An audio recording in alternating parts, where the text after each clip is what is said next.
નમસ્કાર મિત્રો, જય માતાજી, જય શ્રી કૃષ્ણ, રાધે રાધે।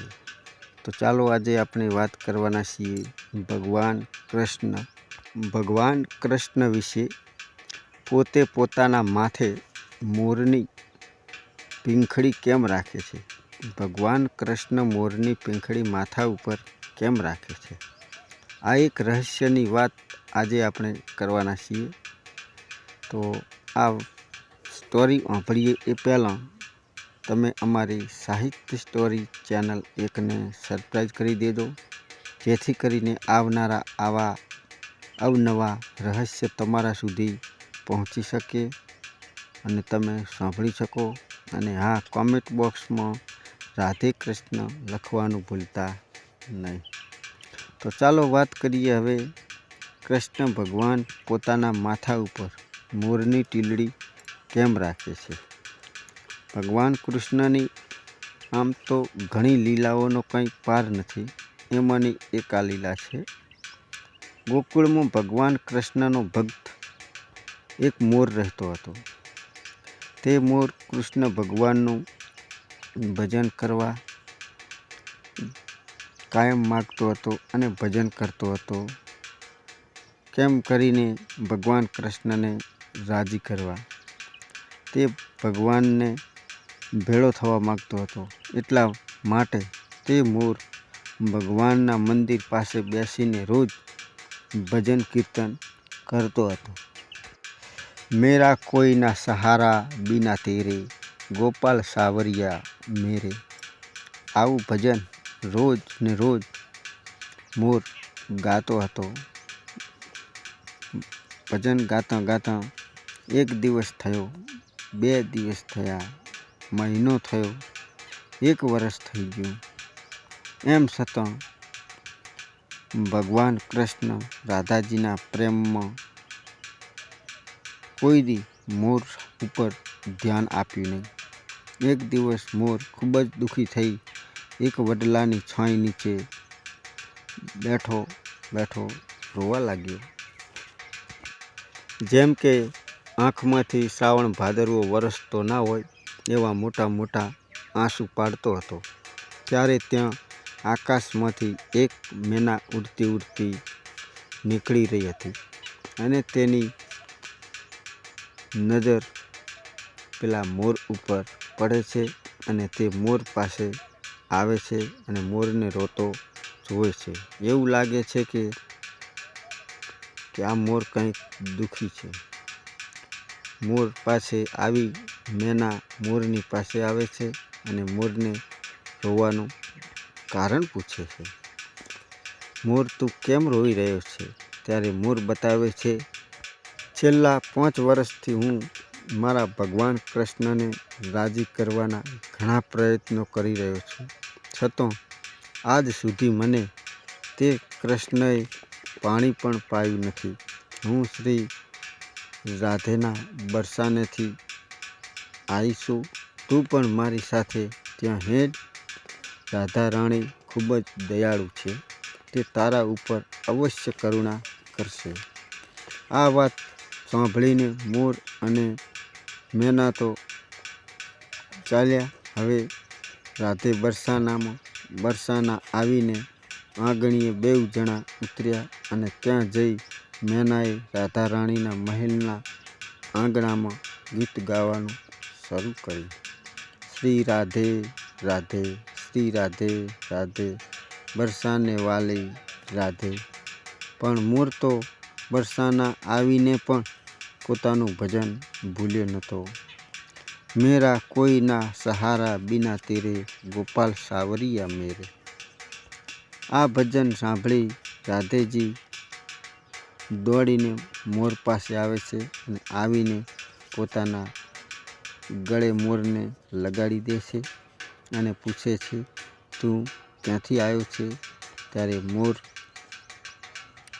કહે, જય હો રાધા રાણી, આજ સુધી મેં સાંભળ્યું હતું કે તમે કરુણામય છો અને આજે મેં રૂબરૂ પણ જોઈ લીધું રાધાજી। રાધા રાણી કહે, આવું તમે સાંભળ્યું હતું?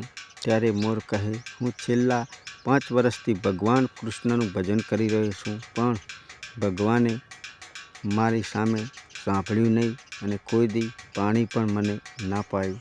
ત્યારે રાધા રાણી કહે, અરે નહીં, મારો કાનુડો આવો નથી. તું એકવાર ફરીથી ત્યાં જા અને કૃષ્ણ કૃષ્ણ નહીં પણ રાધે રાધે નામ જપતો રહેજે. મોરે તો રાધાજીની વાત માની લીધી અને પાછો મોર ઉડીને ગોકુળમાં આવી જાય છે. ફરીથી મોર તો ભગવાન કૃષ્ણના દ્વાર ઉપર જય રાધે જય રાધે જય રાધે એ નામનો જાપ જપવા લાગ્યો. મોર બોલે જય રાધેનો અવાજ સાંભળી કૃષ્ણ તો દોડી આવે છે મોર પાસે અને ભગવાન કૃષ્ણજીએ પણ પ્રેમથી મોરને ગળે લગાડી દે છે અને ભગવાન કૃષ્ણ કહે છે કે તું ક્યાંથી આવ્યો છે? આ સાંભળી તે મોર કહે, વાહ રે વાહ છલિયા, હું 1 વર્ષથી તારા જાપ કરી રહ્યો હતો ત્યારે કદી પાણી વિશે પણ મને નહોતું પૂછ્યું અને આજ ફક્ત જય રાધે બોલ્યો તો ભગવાન દોડીને આવી ગયા. ત્યાર પછી કૃષ્ણજીએ મોરને બધી જ વાત સંભળાવે છે અને ભગવાન કૃષ્ણ બોલે છે, મેં તને કોઈ દી પાણી નથી પાયું, કોઈ દાડો તારી ભક્તિ ઉપર ધ્યાન નથી રાખ્યું.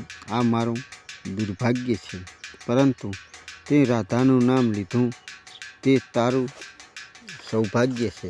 પણ તું દુઃખી ના થા મોર, હું તને વરદાન આપું છું કે જ્યાં સુધી આ સૃષ્ટિ રહેશે ત્યાં સુધી સદૈવ તારી આ નવરંગી ટીલડી મારા માથા ઉપર રહેશે અને જે ભક્ત રાધાજીનું નામ લે તે પણ મારા માથા ઉપર રહેશે. આવી રીતે ભગવાન કૃષ્ણ મોરની ટીલડી પોતાના માથા ઉપર રાખે છે.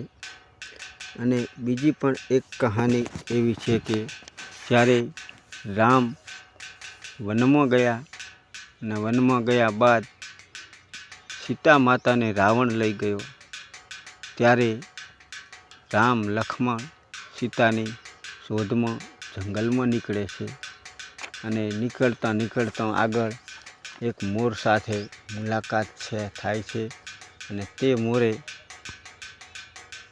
રાવણને જતો જોયો હોય છે આકાશ માર્ગે. એટલે રામ અને લક્ષ્મણ ત્યાં આવે છે અને બધી વાત કરે છે કે સીતાજીને તો રાવણ લંકામાં લઈ ગયો છે, ત્યારે કે તું અમને આગળ માર્ગ બતાવ અને અમે તમારી પાછળ આવીએ. ત્યારે મોર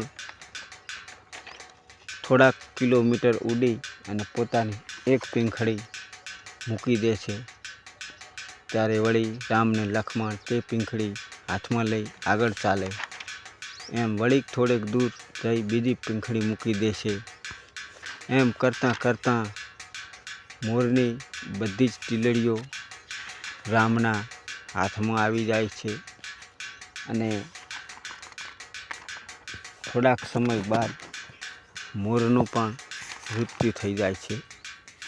ત્યારે ભગવાન રામ તે મોરના અગ્નિદાહ કરી અને વચને બંધાય છે કે હું આ જન્મમાં તને કંઈ જ આપી ના શક્યો, પણ આવતા જન્મમાં તને હું સદૈવ મારા પહેલાં તને લોકો જોશે એવી જગ્યાએ હું તને રાખીશ.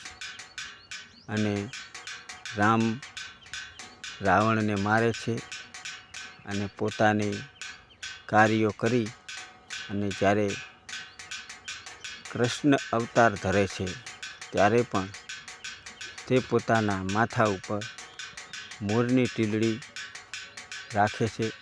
આવી પણ લોકવાયકા અમુક લોકો જે ઘરડા માણસો છે એ લોકો કહેતા હોય છે અને સાંભળી છે.